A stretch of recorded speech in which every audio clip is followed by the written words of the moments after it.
Kung ang adjective ay pang-uri, ano naman ang verb? Oh. Verb, ibon. Ibon, mali.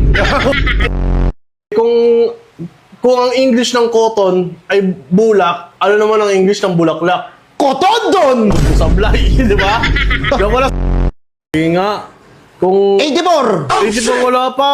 Kasi sa tatanong mo, 81 plus 3. 84. Wala pa akong tanong eh. Wala pa ba? Oo, Ano?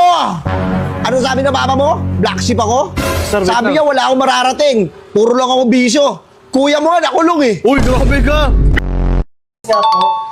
Uy, yung ba to? Isa ka pa. Matandaan ka sa harapan ko. Lahat ang bastos ka. Grabe ka naman, sir. Sorry. Walang kwenta rin eh. Wala akong kwentang tao. Wala akong mapapala. Hindi ko alam yun, sir. Ano na ngayon?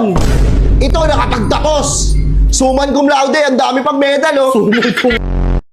Yung ibang award ko, hindi ko na kinuha kasi nabibigatan ako eh. Sabi ko sa iba naman, parang ako lang yung estudyante dito, pre ah. Grabe naman, yabang isa. Ngayon, di ba?